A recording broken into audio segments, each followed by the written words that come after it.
To understand Benjamin Netanyahu, you need to understand what happened in the Entebbe raid. Considered to be one of the boldest and riskiest hostage rescue missions in history, what you might not know is that Benjamin's older brother was the leader of this operation and its sole military fatality. I'm here at the News UK archives to take you step by step through the reporting of the operation considered to have influenced how Western governments respond to terrorist blackmail. So this all started on Sunday the 27th of June at the Tel Aviv airport.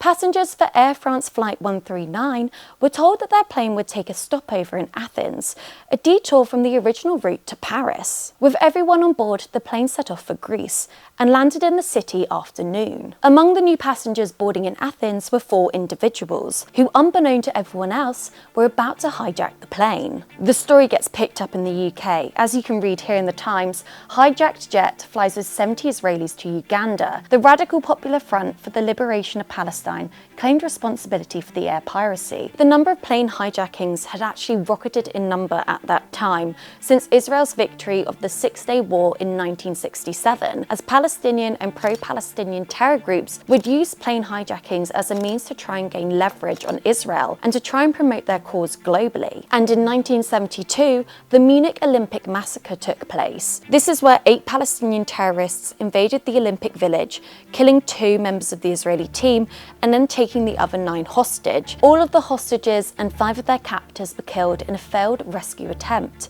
and such an event woke up Western states to the threat of terrorism. But let's get back to the current plane hijacking. As it says here, seized after takeoff from Athens on the Tel Aviv-Paris flight, the jet was first flown to Benghazi, Libya, then it headed to Khartoum. But this wasn't the plane's final stop, as it only refueled and then it embarked on its final journey to Entebbe, Uganda.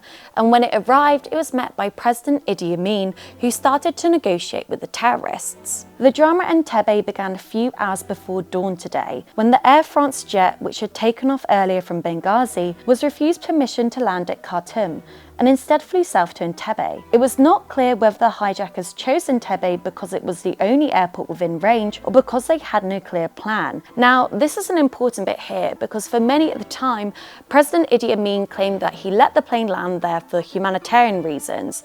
But actually, Idi Amin was very much aware of what was going on with these hijackers. You see, the president was considered to be an ally of Israel, but after Israel denied giving Amin fighter jets, which he hoped to use against Tanzania, he switched allegiances after a meeting with the Libyan leader Gaddafi, who promised him planes in exchange to cut off ties with Israel. So what did the hijackers want? Well, it says here that they offer a deal on 53 jailed activists. And it goes on to read that the 53 detainees had to be flown to Entebbe airport and the exchange complete before 12 o'clock GMT on Thursday. So who are these jailed activists? Well, the hijackers class them as freedom fighters. And for example, one of them is the Greek Catholic Archbishop of Caesarea, who was imprisoned for smuggling weapons to Palestinian militants in the West Bank, as well as 2 leaders of the German Red Army faction terror group. The hijackers also demanded for $5 million.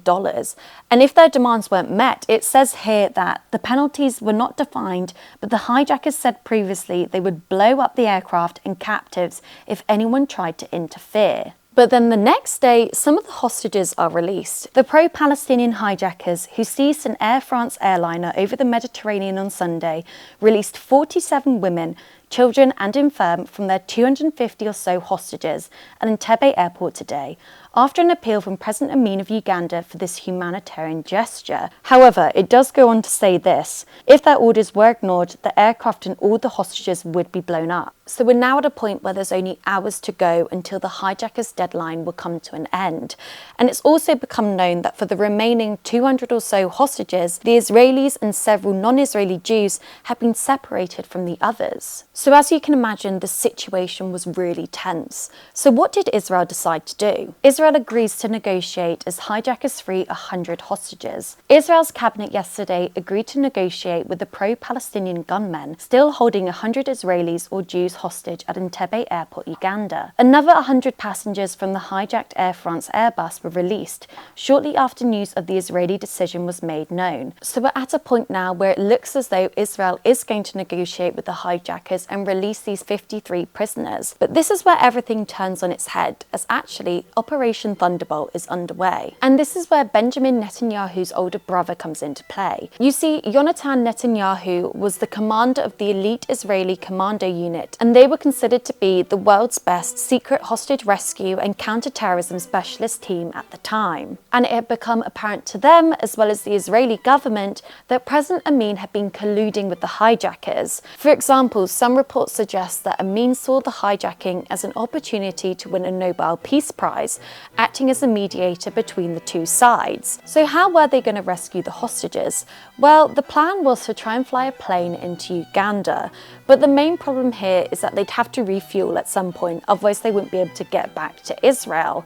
The problem was, though, refueling in Uganda would just be too dangerous. But the next problem is the fact that following the Yom Kippur War, relations with other African states were pretty much non-existent, apart from one, Kenya, who had unofficial security links with Israel. So a secret deal was set up between Israel and Kenya, allowing for the Israeli unit to be able to refuel after the operation in exchange for the destruction of Amin's air force at Kenya's request. So with the plan in place, how did it actually play out? We actually have to go to July the 11th to the Sunday Times Weekly Review to get a better picture of this. As it says here, the rescue itself is the subject of conflicting reports and comic relief. There was certainly plenty of romance in some of the stories circulating last week. So as you can gather, there wasn't much of a clear picture as to what actually happened. And actually, some of the details are still pretty unknown as to how the mission played out. But here's what we can tell you. The Israelis flew 4 Hercules transport planes and 2 Boeing 707 jets, carrying 100 Special Forces soldiers, a spray-painted black Mercedes, and 2 Land Rovers to Uganda. Now, the spray-painted black Mercedes was an integral part of this rescue mission, as the Mercedes and the 2 Land Rovers were trying to mimic that of President Amin's usual vehicle convoy. And so these planes had to fly at extremely low altitudes to avoid detection, land in the dark, and then this convoy of cars would roll off and then try and head towards the Entebbe airport, mimicking that of President Amin. Now, the person who was leading this convoy was Yonatan, but it's important to know that Yonatan wasn't actually around during the planning of this operation, but as the Special Forces unit leader, he insisted that he came along. So this plan from the outset was to drive this convoy of cars into the airport and avoid detection. However, that didn't actually happen in reality, and some of the details about what played out then are still unclear today. However, even though their cover was blown, the Israeli unit fought its way into the airport, killing 30 Ugandan troops, 7 terrorists, and much of the Ugandan Air Force. And what's interesting is that even though their cover was blown, the hijackers still didn't choose to kill the hostages. The unit was able to rescue 102 of the hostages, and this was seen as a huge success in Israel. But as this article reads, Israel's daring rescue of 102 hostages in Entebbe Airport, Uganda, is already legend reality, inevitably embroidered by fantasy in the excitement it produced and by the censor's restriction on information from Israel. So while 102 were rescued, 3 of the hostages were reportedly killed in the crossfire.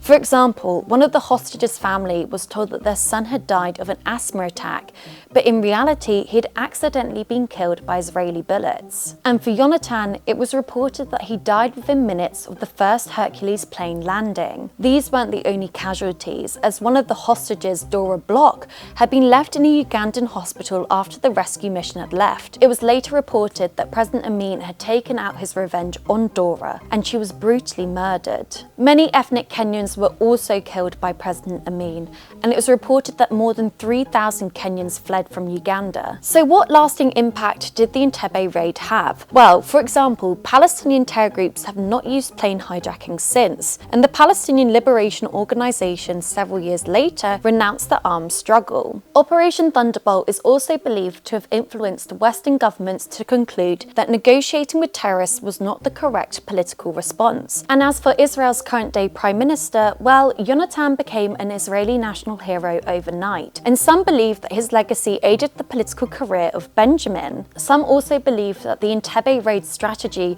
had an influence on Netanyahu's political ideology. For example, Netanyahu usually likes to build up security and intelligence forces and concedes very little. And what about Israel? Well, Entebbe was considered a national success story, but for some critics, they argue that for some, it gave the belief that there were few problems to which there was not a military solution, that the unglamorous business of compromise could be avoided.